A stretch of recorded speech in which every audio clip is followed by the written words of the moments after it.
Welcome children.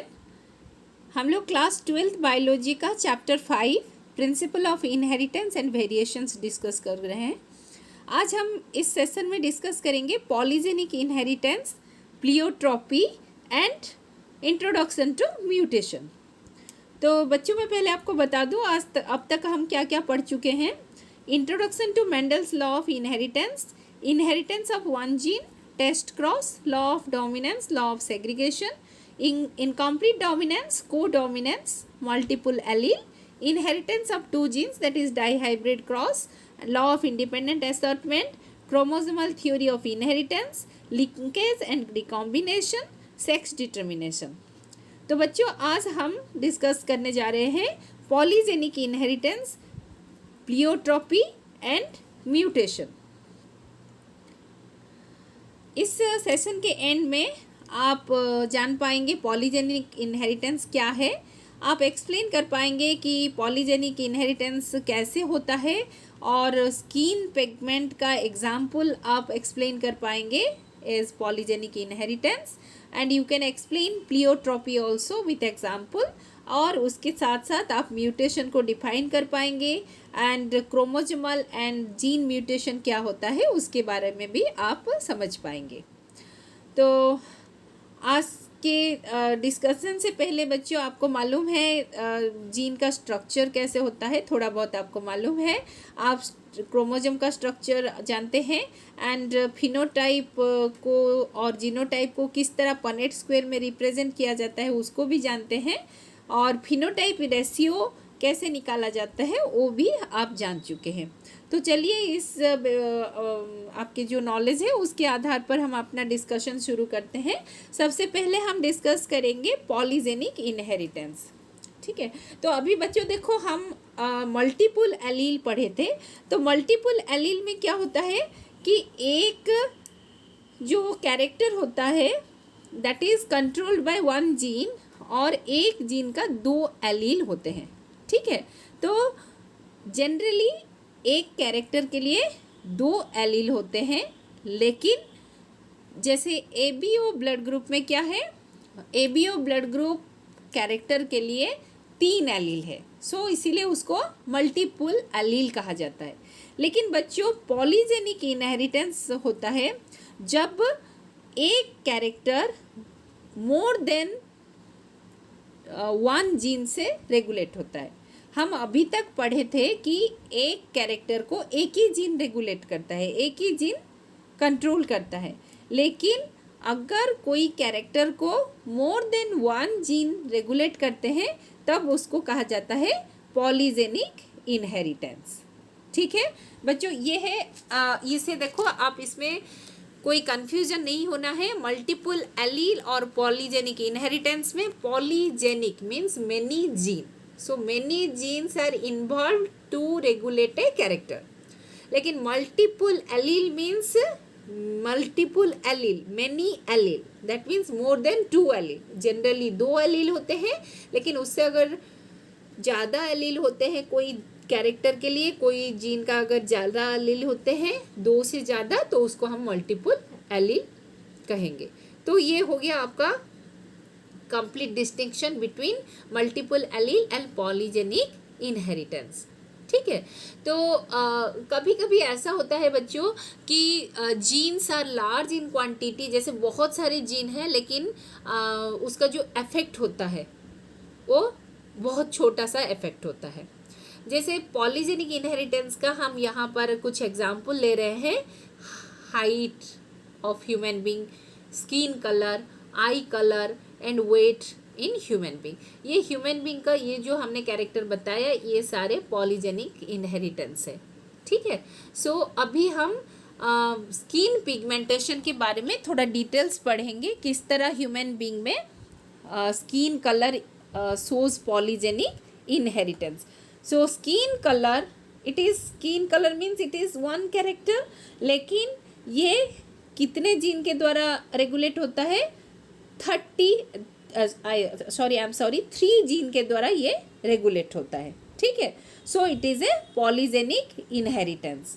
सो बच्चों यहाँ देखो, ये जो सेकेंड पॉइंट है मैं इसको अंडरलाइन कर रही हूँ, around 60 loci contribute to the inheritance of a single trait. अभी देखो जो स्किन कलर है, ये स्किन कलर के लिए अराउंड 60 लोसाई मतलब 60 लोकस मतलब जीन जो है आपका, लोसाई क्या होता है, द लोकेशन और position of the gene on a chromosome is known as locus and plural is loci. Okay, so 60 locus में ये जीन रह सकते हैं और वो कंट्रीब्यूट कर सकते हैं एक ही character. What is that character? That character is skin pigmentation. ठीक है, तो यहाँ पर अगर हम लेंगे कि a pair of allele of 3 different and unlinked loci as A and B, A that is A B and C, तो उनका एलील हम क्या लेंगे बच्चों? देखो यहाँ पर capital A small A, capital B small B, capital C small C. तो ये 3 कैरेक्टर मान लो स्किन कलर को रेगुलेट करते हैं. और जो कैपिटल लेटर है that is that represents the incompletely dominant allele. Incomplete dominant आप क्या जानते हैं? जो कि दूसरे एलील को कंप्लीटली डोमिनेंट नहीं कर पाता, जिसके वजह से ये पार्शियल कैरेक्टर, पार्शियल डोमिनेंट होता है. ठीक है, तो बच्चों डोमिनेंट एलील जितना रहेगा उतना स्किन कलर डार्क होगा. ये ध्यान में रखिए. स्किन कलर हम जब रिप्रेजेंट कर रहे हैं ये 3 जीन से, that is A B and C, उनका एलील है small A small B small C. तो डोमिनेंट एलील जो है वो हमेशा डार्क कलर को, डार्क स्किन कलर को रिप्रेजेंट करेगा. ठीक है, तो ये हमने ये 5th पॉइंट में दिया है. The more capital letters show skin colour towards the darker range and small letter towards the lighter colour of the skin.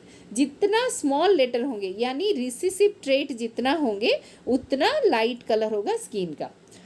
तो यहाँ पर अगर हम पेरेंट्स लेते हैं विथ जीनोटाइप, यहाँ पर हमने पहले क्या लिया? Capital A, capital B, capital C. यानी ये जो पेरेंट है हमने लिया, इसका कलर कैसा होगा? इसका कलर होगा पूरा डार्क ब्लैक. ठीक है, जिसको कहा जाता है निग्रो. और उसके साथ हम दूसरा पेरेंट ले रहे हैं small A small B small C. तो मतलब ये है वेरी फेयर, ये वेरी फेयर. अभी ये 2 पेरेंट को जब हम क्रॉस करते हैं, यहाँ पर क्रॉस करने के बाद हमको जो इंडिविजुअल मिलते हैं बच्चों, वो इंडिविजुअल क्या होगा? That individual will be intermediate, exactly intermediate. क्यों? आप यहाँ देख सकते हैं, ये जो हमने अंडरलाइन किया यहाँ पर, capital A, capital B, capital C, small C genotype आ रहे हैं. ठीक है, ये है F1 जनरेशन. तो F1 जनरेशन के जितने सारे इंडिविजुअल होंगे उनका जो स्किन कलर होगा exactly in between the 2 parents, क्योंकि वहाँ पर capital letter and small letter यानी capital allele that is dominant allele and recessive allele जो है इक्वल नंबर पे है, क्वांटिटी इक्वल है. ठीक है, तो चलिए हम अभी क्रॉस करके देखते हैं ताकि हमको अच्छे से समझ में आ जाएगा. तो बच्चों यहाँ पर देखो, हमने जैसे बोला कि very fair that is very light parent लिया हमने. Okay, so this is very light parent. और दूसरा है वेरी डार्क जिसको हम निग्रो बोलते हैं. अभी F1 जनरेशन में क्या हुआ बच्चों? ये जो इंडिविजुअल आए, दिस इज़ F1 इंडिविजुअल जिसमें small letter and capital letter दोनों सेम क्वांटिटी में है. तो इसका कलर क्या होगा? Exactly in between the 2 parent. ठीक है, अभी हम अगर इसको पनेट स्क्वायर में इसका F2 जनरेशन को रिप्रेजेंट करेंगे. F2 जनरेशन कैसे करेंगे? F2 जनरेशन में क्या होगा? This will be male parent and this will be female parent. इसको हम क्रॉस करते हैं तो हमको देखो बच्चों, यहाँ पर हमने लेटर नहीं लिया, हमने यहाँ पर पिगमेंट को लिया. सो जो डार्क कलर दिखा रहा है यहाँ पर, जो आप ये पनेट स्क्वायर है बच्चों, ये पनेट स्क्वायर में आप देख सकते हैं कि जो डार्क कलर का सर्कल है that shows the dominant allele. और जो लाइट कलर का सर्कल है that is the recessive allele. तो जितना डार्क कलर का एलील होगा उतना डार्क होगा स्किन का कलर। तो यहाँ पर हम जब इसको क्रॉस करते हैं तो हमको अल्टीमेटली क्या मिलता है, आप देखो बच्चों, यहाँ पर इसको हमने एक ग्राफ के थ्रू रिप्रेजेंट किया। आप ये ग्राफ देख सकते हो। यहाँ से देखो, आप लेफ़्ट साइड से शुरू करो, देखो वेरी फेयर, ये है वेरी फेयर। यहाँ से देखो आप ऊपर की तरफ ऐसे जाएंगे फिर नीचे आएंगे। तो पहले हम ऊपर चलते हैं, ठीक है। तो वेरी फेयर कितना इंडिविजुअल है, हमको ये ट्राई हाइब्रिड क्रॉस है, इसीलिए हमको गैमेट कितने मिलेंगे बच्चों, गैमेट मिलेंगे 8। सो 8 गैमेट मेल का, 8 गैमेट फीमेल का। तो अगर हम उसको क्रॉस करते हैं तो हमको 64 जीनोटाइप मिलेंगे। अभी ये 64 जीनोटाइप में से एक इंडिविजुअल कंप्लीटली फेयर, आप देखो बच्चों यहाँ पर कंप्लीट, यहाँ पर कोई डार्क पिगमेंट नहीं है, दैट इज़ कंप्लीटली फेयर। उसके बाद हम यहाँ पर आप ये देख सकते हैं 6 out of 64 are near to be fair, मतलब थोड़ा सा ब्राउन है, थोड़ा सा, जिसको व्हिटिश कलर बोलते हैं, हम ऐसे बोल सकते हैं, ठीक है। तो यहाँ पर आप देख सकते हैं ये जो लाइन है ये 6 इंडिविजुअल है आउट ऑफ 64। उसके बाद और थोड़ा जो फेयरनेस कम हो जाएगा उसमें है 15 इंडिविजुअल, आप यहाँ देख सकते हैं ये है 15 इंडिविजुअल। सो एक है वेरी फेयर, देन 6 है थोड़ा कम फेयर, उसके बाद 15 उससे थोड़ा कम फेयर, और बीच में सबसे जो मैक्सिमम इंडिविजुअल होते हैं दैट इज़ 20 आउट ऑफ 64, जो कि मुलाटो, जिसको कहा जाता है mulatto, means exactly intermediate between the very dark and the very light skin. उसके बाद फिर हम नीचे की तरफ आएंगे, यहाँ से ऐसे नीचे जब आएंगे हम देखेंगे फिर से, अब देखो बच्चों यहाँ देखो डार्क कलर का पिगमेंट ज़्यादा है, ठीक है। सो ये क्या होगा, जो मुलाटो था मुलाटो से थोड़ा ये डार्क ज़्यादा है। फिर इस ये जो है डार्क है ये कितना होगा, ये 15 हो जाएगा। So this will be 15, okay. Now next है फिर 6, उससे भी डार्क, ठीक है बच्चों, और पूरा डार्क जो निग्रो है वो फिर 1 आएगा। तो बच्चों अभी इसका रेशियो कितना हुआ, 1:6:15:20:15:6:1, समझ में आया बच्चों। So this is how the skin colour, that is हमको कितना मिल रहा है, 64 टाइप्स के जीनोटाइप्स मिल रहा है। So 60 more than 60 loci are there, okay, and that contribute to the skin colour. Now next inheritance that we'll discuss is pleiotropy. Pleiotropy is the inheritance where one gene controls the expression of several phenotype. अभी हम इससे पहले हम क्या पढ़े थे बच्चों, many gene one character, that is polygenic inheritance। लेकिन प्लियोट्रॉपी क्या है, प्लियोट्रॉपी मतलब one gene many character, एक जीन बहुत सारे फिनोटाइपिक ट्रेट को रेगुलेट कर रहा होगा, ठीक है। So the basis of pleiotropy is the inter relationship between the metabolic pathway that में कंट्रीब्यूट टुवर्ड्स डिफरेंट फिनोटाइप। तो ये एक जीन बहुत सारे फिनोटाइप को कैसे रेगुलेट कर सकता है, कैसे होता है, यह मैं आपको बता रही हूँ, क्योंकि यहाँ जो एक जीन का जो प्रोडक्ट होता है वो प्रोडक्ट बहुत सारे मेटाबॉलिक रिएक्शन जो होता है हमारे बॉडी में उसमें कंट्रीब्यूट करता है, इसीलिए डिफरेंट फिनोटाइप को वो रेगुलेट करता है। Is it clear children? मैं फिर से रिपीट कर रही हूँ, प्लियोट्रॉपी मतलब एक जीन बहुत सारे कैरेक्टर को रेगुलेट करता है, या फिर एक जीन बहुत सारे फिनोटाइपिक ट्रेट को एक्सप्रेस करता है। लेकिन हाउ इज़ इट पॉसिबल?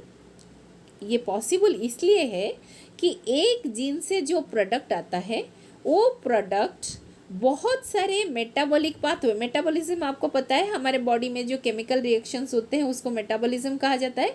तो ये बहुत सारे मेटाबॉलिक पाथवे में कंट्रीब्यूशन रहता है इसका, इसीलिए ये डिफरेंट फिनोटाइप को रेगुलेट करता है। ठीक है। सो क्योंकि प्लियोट्रोपिक जीन मल्टीपल कैरेक्टर को कंट्रोल करता है, इसीलिए एक म्यूटेशन अगर हो जाए इस तरह का जीन में तो मोर देन वन कैरेक्टर में ये इफेक्ट डालता है। ठीक है। अभी देखो बच्चों, पी प्लांट का मैं आपको एक pleiotropy as well as incomplete dominance दोनों को ये एग्जाम्पल एक्सप्लेन करता है, मैं आपको यहाँ दिखा रही हूँ। अब देखो बच्चों, पी प्लांट में हमने पढ़ा था सीड शेप के बारे में पढ़ा था, but seed shape is related to the starch content of the seed. ठीक है। और ये एक ही जीन के द्वारा रेगुलेट होता है। देखो यहाँ पर बी इज़ द, ये जो देखो बेटा, अब देखो बच्चों, अब ये कैपिटल बी है, हमने यहाँ पर लिखा है। सो कैपिटल बी मतलब the seed will have large content of starch, जिसके वजह से सीड में स्टार्च पूरा फुल रहेगा और सीड का शेप राउंड होगा। तो यहाँ पर एक ही जीन दो कैरेक्टर को रेगुलेट करता है। क्या क्या है? सीड का शेप है और सीड का स्टार्च कंटेंट है। ठीक है, समझ में आया? उसी तरह अगर हम स्मॉल बी लेते हैं, इसका दूसरा अलील जो है इस कैरेक्टर का, उसमें क्या है बच्चों? कम स्टार्च है। ठीक है, बहुत कम स्टार्च होने की वजह से वो रिंकल होगा, वो राउंड नहीं होगा और थोड़ा स्मॉल साइज का होगा। तो यहाँ पर जो बी जीन है उसका दो एलील है, capital B and small B. Capital B अगर दोनों कैपिटल बी जीनोटाइप में होते हैं तो स्टार्च कंटेंट सबसे मैक्सिमम होगा, जिसके वजह से सीड का शेप राउंड होगा। अगर दोनों स्मॉल बी रहेंगे यानी दोनों रिसेसिव रहेंगे तो सीड में सबसे कम स्टार्च कंटेंट रहेगा, जिसके वजह से सीड रिंकल होगा। ठीक है, अभी हम देखते हैं ये दोनों को हम जब क्रॉस कर रहे हैं बच्चों, F1 प्रोजेनी में हमको क्या मिला? As usual we will get capital B and small B. तो कैपिटल बी स्मॉल बी जब जीनोटाइप होते हैं बच्चों, तब क्या होता है? आप देखिए, इसमें इंटरमीडिएट स्टार्च कंटेंट होता है, क्योंकि यहाँ पर कैपिटल बी जो है, कैपिटल बी वाला एलील जो है, that is not completely dominant over small B. इसीलिए ये इंटरमीडिएट अमाउंट का स्टार्च प्रोड्यूस करेगा, जिसके वजह से स्टार्च कंटेंट इंटरमीडिएट होगा लेकिन सीड का शेप राउंड होगा। सो ये जो होगा, ये जो सीड है ये होगा क्या? राउंड। ठीक है बच्चों, ये राउंड होगा लेकिन साइज छोटा होगा क्योंकि इसमें स्टार्च कम है। ठीक है, तो इसका मतलब क्या है? साइज छोटा है लेकिन राउंड है, मतलब ये इनकम्प्लीट डोमिनेंस है। और क्योंकि यहाँ पर दोनों कैरेक्टर को एक ही जीन एक्सप्रेस कर रहा है, सो इट इज़ प्लियोट्रोपी। ठीक है, अभी हम इसको F2 जेनरेशन देखेंगे बच्चों। F2 जेनरेशन में हम अभी देखेंगे, जब हम इसको और इसको हम क्रॉस करते हैं, दैट इज़ सेल्फिंग किया जाएगा, तो हम देखेंगे इसमें एज यूजुअल विल गेट, हमको क्या मिलना चाहिए था बच्चों? According to Mendel's monohybrid cross, if it will follow the law of dominance, then 3:1 ratio आना चाहिए था। ठीक है बच्चों, एक मिनट, ये स्किप हो गया थोड़ा। 3:1 रेशियो आना चाहिए था, लेकिन यहाँ पर क्या हो रहा है, आपका 3:1 रेशियो नहीं आ रहा है, या ये क्या आ रहा है, 1:2:1। क्या है, capital B is full and round, ये बड़ा साइज का सीड होगा, उसमें फुल स्टार्च कंटेंट होगा, और कैपिटल बी होगा।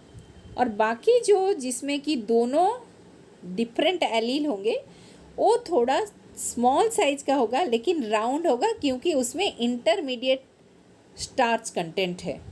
और जो आपका तीसरा जो है that is only one will be there, जो कि स्मॉल बी होगा, उसमें लो स्टार्च कंटेंट होगा and that will be wrinkle.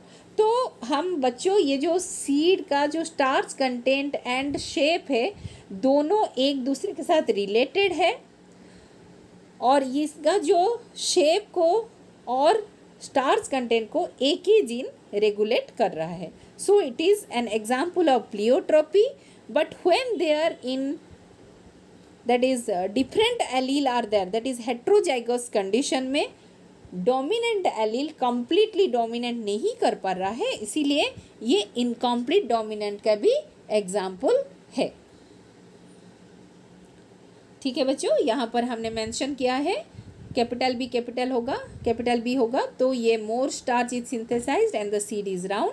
Small B अगर होगा तो इंटरमीडिएट स्टार्च कंटेंट होंगे और small size but round shape होगा। अगर स्मॉल बी होगा तो low starch content and wrinkled shape होगा।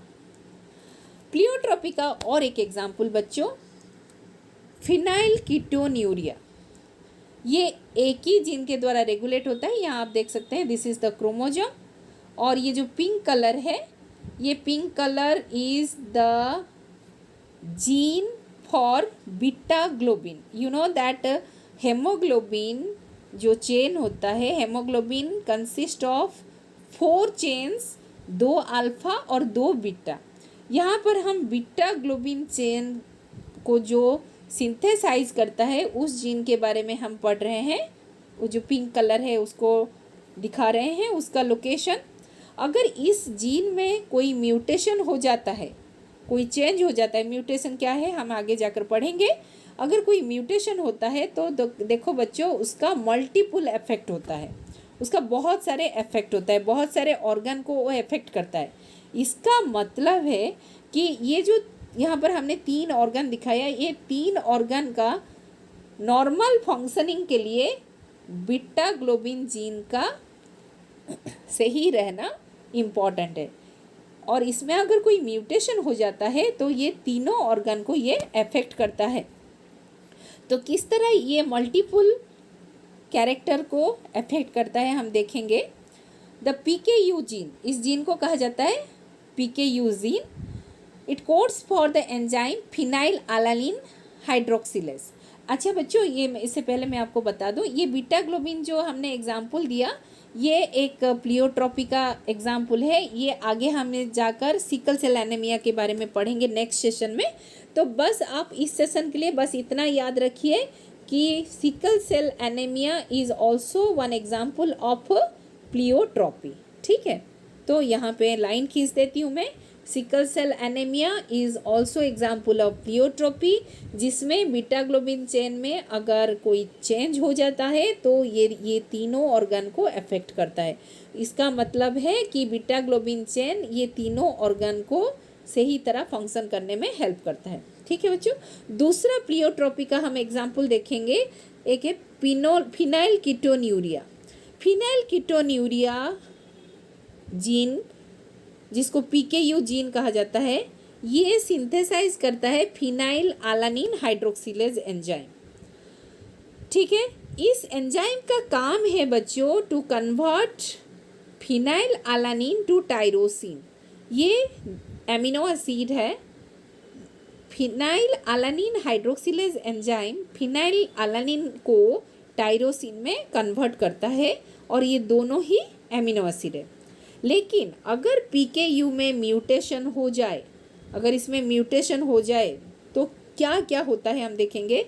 Mental retardation, reduced hair and skin pigmentation, यानी बाल पक जाएंगे, स्किन वाइट हो जाएगा। Damage to body parts from toxic level of phenylalanine. Phenylalanine जो है, अभी फिनाइल अलानिन नहीं बनेगा क्योंकि इसमें म्यूटेशन हो चुका है। फिनाइल अलानिन से टायरोसिन नहीं बनेगा, तो फिनाइल अलानिन जम जाएगा या फिर phenylalanine will be converted into phenyl pyruvate. मैं रिपीट कर रही हूँ बच्चों फिनाइल कीटोन्यूरिया को फिर से।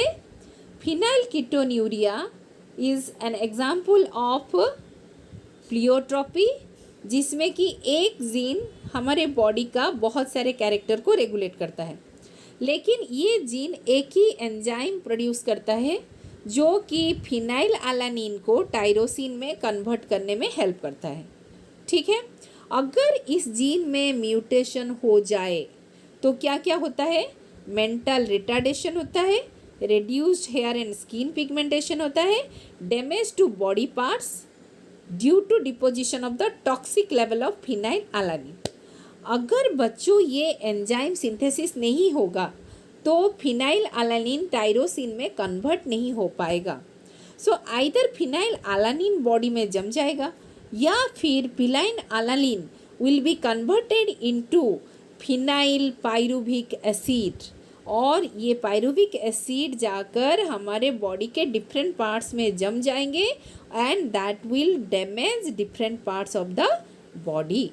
ठीक है, सो ये जो PKU जीन है ये किस तरह हमारे बॉडी के डिफरेंट पार्ट्स को रेगुलेट करता है, और इसमें अगर म्यूटेशन हो जाए, एक ही जीन में म्यूटेशन हो जाए तो हमारे बॉडी में क्या क्या इफेक्ट उसके हो सकते हैं, हमने अभी देखा। अभी हम बच्चों म्यूटेशन पढ़ेंगे। म्यूटेशन से पहले हमको ये जानना ज़रूरी है कि क्रोमोसोम का स्ट्रक्चर कैसा होता है और उसमें जीन कहाँ पर होता है और जीन क्या होता है। हम ऐसे भी हम आपको इस चैप्टर के शुरू में हम आपको ऑलरेडी बता चुके हैं, फिर भी एक बार बता देते हैं क्योंकि म्यूटेशन में हम दोनों क्रोमोसोम एंड जीन म्यूटेशन के बारे में पढ़ेंगे। तो बच्चों ये है एक क्रोमोसोम, और ये क्रोमोसोम को अगर हम खोल दें तो इस तरह का स्ट्रक्चर मिलता है हमको। It is a highly coiled structure, जिसमें कि ये अगर हम ऑन कॉइल करेंगे तो इसमें हमको एक DNA मिलेगा। और हम पहले ही आपको बता चुके हैं कि एक क्रोमोसोम में एक ही DNA होता है जो कि हाईली कॉइल्ड होता है, और ये DNA को पैकेज करने में हेल्पफुल कौन करता है? Histone protein. तो यहाँ जो आप देख रहे हो बच्चों, ये गोल गोल जो बीडेड स्ट्रक्चर है, these are the packaged unit of DNA and the segment of DNA is known as gene. ठीक है बच्चों, अभी हम देखते हैं DNA क्या है। जैसे हमने बताया कि DNA डबल हेलिकल स्ट्रक्चर है, तो यहाँ पर आप पिक्चर में देख सकते हैं it is double helical structure. So ये हेलिक्स है, और इसमें जो नाइट्रोजनस बेस होते हैं, न्यूक्लियोटाइड्स होते हैं, हम क्लास 11th में पढ़े थे, वो है आडेनिन, ग्वानिन, साइटोसिन एंड थायमिन। यहाँ पर ये है प्यूरिन और ये है पिरिमिडिन। ठीक है, तो अभी चलते हैं म्यूटेशन क्या है देखेंगे। Mutation is a phenomena which results in alteration of DNA sequence. DNA में क्या होता है बच्चों? DNA में A, T, G, C, तो A के साथ T का पेयरिंग होता है, G के साथ C का पेयरिंग होता है, A एंड T के बीच 2 हाइड्रोजन बॉन्ड होता है, G एंड C के बीच 3 हाइड्रोजन बॉन्ड होता है। तो पूरा जो DNA होता है वो न्यूक्लियोटाइड से बनता है, और न्यूक्लियोटाइड में सब कुछ सेम रहता है, सिर्फ डिफरेंट क्या रहता है? A, T, G and C। तो बच्चों DNA में ये A, T, G, C का डिफरेंट सीक्वेंस होता है। अगर इसके सीक्वेंस में कोई भी चेंज हो जाए तो वो दोनों genotype and phenotype of an organism को अफेक्ट करता है। मान लीजिए A, T, T, ये कोई जैसे हमने कोई भी सीक्वेंस ले लिया, तो उसमें अगर कोई भी एक नाइट्रोजनस बेस जो है A, T, G, C, कोई भी एक भी चेंज हो जाता है तो वो पूरा सीक्वेंस को ही बदल डालता है, जिसके वजह से एक ऑर्गेनिज्म का जीनोटाइप एंड फिनोटाइप में चेंज हो जाता है और इसको म्यूटेशन कहा जाता है। म्यूटेशन दो तरह के होते हैं बच्चों, जीन म्यूटेशन जिसको पॉइंट म्यूटेशन भी कहा जाता है और दूसरा है क्रोमोसोमल म्यूटेशन। पॉइंट म्यूटेशन किसको कहा जाता है? Due to change in a single base pair of DNA, जैसे जी के साथ सी था। अभी देखो बच्चों, अगर इसमें जी के जगह पर एक स्ट्रैंड में क्या हो गया, जी के जगह पर टी हो गया, तो क्या हो गया, ये सिंगल बेस पेयर था, इसमें चेंज हो गया, तो इसको हम बोलेंगे पॉइंट म्यूटेशन। जैसे यहाँ पर एक एग्जांपल दिया है, हम अंडरलाइन कर रहे हैं, जी था, उसमें ए रिप्लेस होके क्या हो गया, यू हो गया। तो एक ही जो नाइट्रोजनस बेस है वो अगर रिप्लेस हो जाता है, चेंज हो जाता है, तो हम उसको जीन म्यूटेशन या फिर पॉइंट म्यूटेशन बोलेंगे।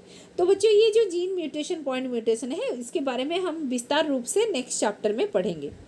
अभी क्रोमोसोमल म्यूटेशन क्या है? It is the change in structure और नंबर ऑफ क्रोमोसोम। क्रोमोसोम का नंबर ह्यूमन बॉडी में कितना होता है बच्चों? 46। लेकिन कुछ सिंड्रोम हम पढ़ेंगे जिसमें किसी में 45 क्रोमोसोम होते हैं, किसी में 47 क्रोमोसोम होते हैं। अगर इस तरह का क्रोमोसोम नंबर चेंज हो जाता है तब हम उसको क्रोमोसोमल म्यूटेशन बोलेंगे। या फिर कभी कभी ऐसा होता है कि दो क्रोमोसोम का लेंथ ऐसा है, सपोज से बराबर लेंथ का होना चाहिए एक पेयर क्रोमोसोम का, लेकिन मान लीजिए एक क्रोमोसोम का एक छोटा सा हिस्सा यहाँ से कट जाता है और यहाँ आके जुड़ जाता है, इस क्रोमोसोम में जुड़ जाता है, तो उसको भी हम क्या बोलेंगे? क्रोमोसोमल म्यूटेशन, क्योंकि यहाँ पर क्रोमोसोम का स्ट्रक्चर चेंज हो रहा है।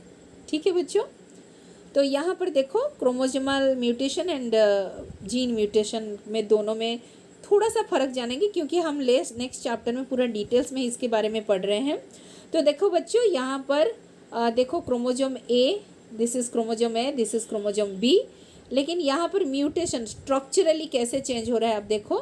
क्रोमोसोम बी का जो एक हिस्सा है, ये वाला हिस्सा यहाँ आके जुड़ जाता है और क्रोमोसोम ए का ये वाला हिस्सा यहाँ जाके जुड़ जाता है।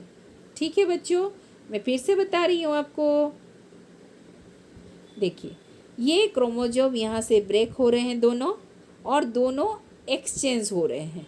ठीक है, ये यहाँ जा रहा है और ये वहाँ आ रहा है, जिसके वजह से you can see that there is a change in structure of chromosome. Chromosome का स्ट्रक्चर चेंज हो रहा है, तो ये डिफरेंट कलर से आपको अच्छी तरह दिखाया गया है। सो यहाँ पर क्या हो गया, ये क्रोमोसोमल म्यूटेशन हो गया। तो इस क्रोमोसोम में जो एलील था इस क्रोमोसोम में आ गया, कैरेक्टर था यहाँ आ गया, और इसका कैरेक्टर यहाँ पर आ गया।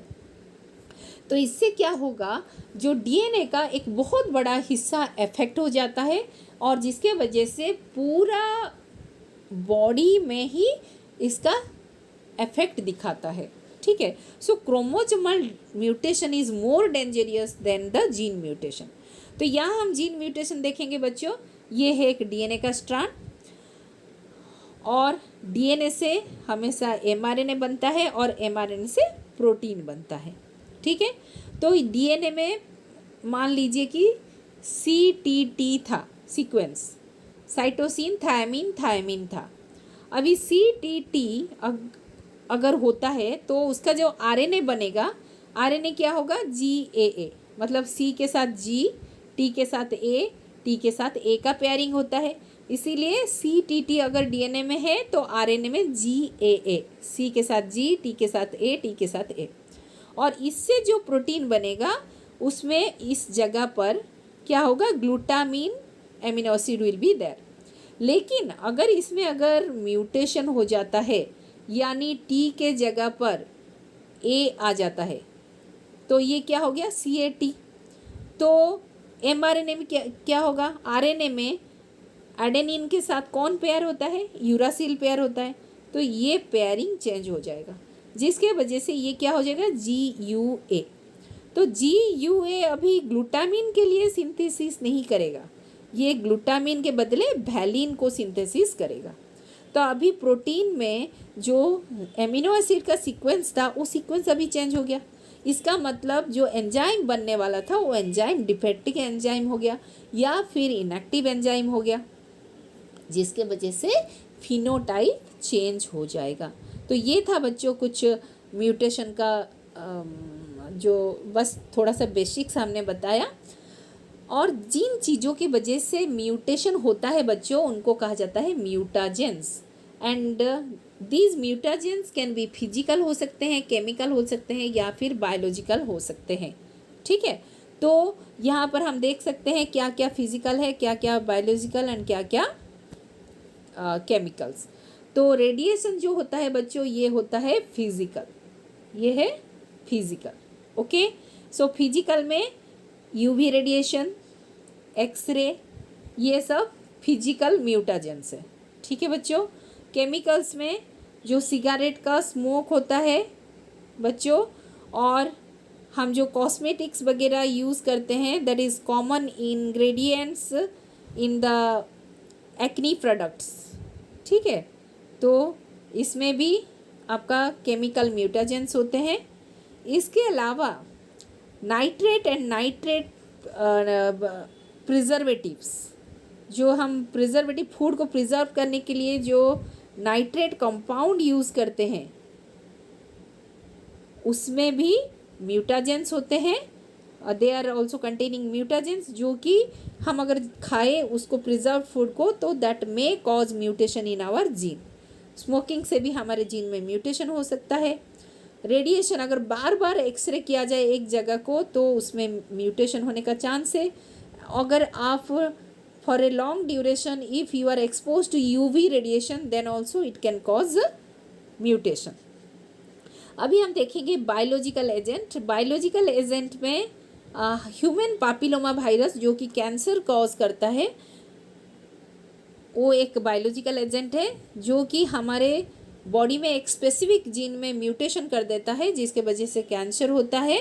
और उसके अलावा हेलिकोबैक्टर पाइलोरी जो कि हमारा पेप्टिक अल्सर करता है, पेप्टिक अल्सर भी म्यूटेशन कर देता है हमारे बॉडी के जो जीन्स होते हैं और जिसके वजह से ये अल्सर होता है।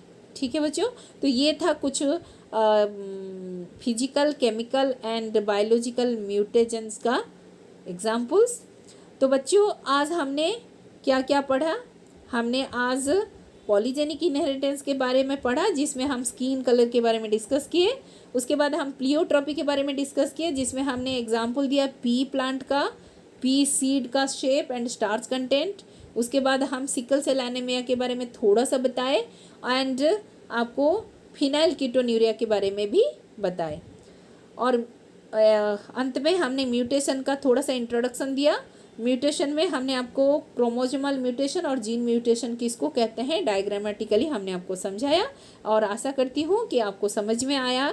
और म्यूटाजेंस के बारे में हमने समझाया, फिजिकल म्यूटाजेंस क्या होते हैं, केमिकल म्यूटाजेंस और बायोलॉजिकल म्यूटाजेंस का एग्जाम्पल भी हमने दिया। तो बच्चों आज के लिए बस इतना ही।